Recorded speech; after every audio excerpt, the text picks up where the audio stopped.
जय जगन्नाथ दर्शक बंधु मुझे पुणी थे आपण आउ कतोटी प्रश्न जदि प्रथम थर पर आम चैनल को आसी लाइक शेयर सब्सक्राइब करी बेल आइकन को प्रेस कर दिंतु। तेज चलतु स्टार्ट करवा आज प्रश्न गुड़िक कौन कौन रही।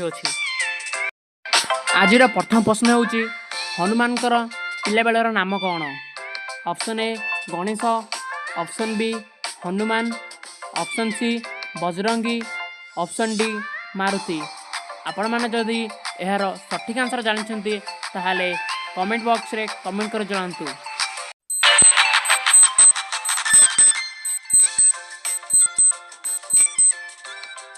यार सठिक उत्तर होची ऑप्शन डी मारुति।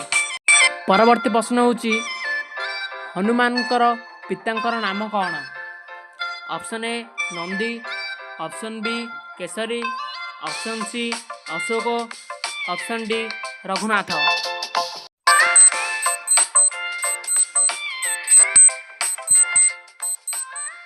यार सठिक उत्तर होची option B Kesari.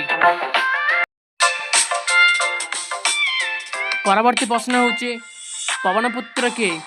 Option A Krishna, option B Ram, option C Vishnu, option D Hanuman.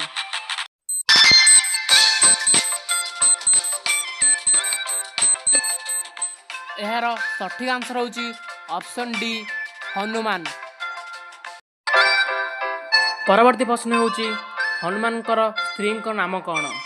Option A Shubhrachala, option B Lakshmi, option C Parvati, option D Rashmita.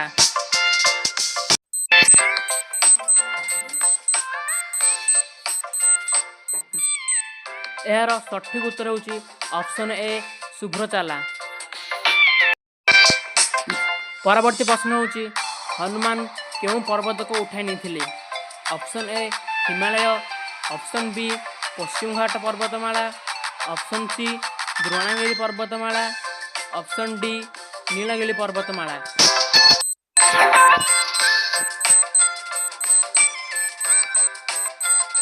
यार सठिक उत्तर होची ऑप्शन सी द्रोणागिरी पर्वतमाला। परवर्ती प्रश्न होची हनुमानकर मांकर नाम कौन?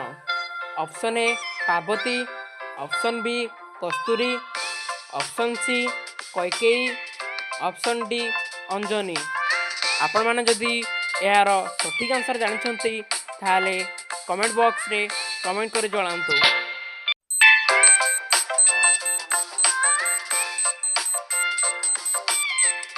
यार सठिक उत्तर होची option D Anjani.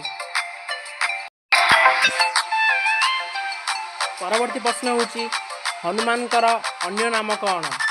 Option A Shiv, option B Pavanputra, option C Bajrangi, option D Maruti.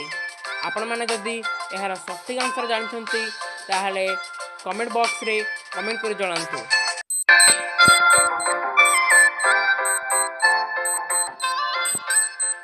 यार सठिक उत्तर होची ऑप्शन सी बजरंगी। परवर्ती प्रश्न हनुमान चालीसा केउं भाषा लिखा जायछि?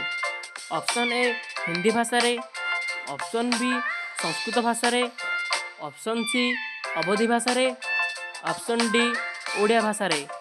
आपण माने जदि यार सठिक आंसर जानछंती ताले कमेंट बॉक्स रे कमेंट कर जणांतु।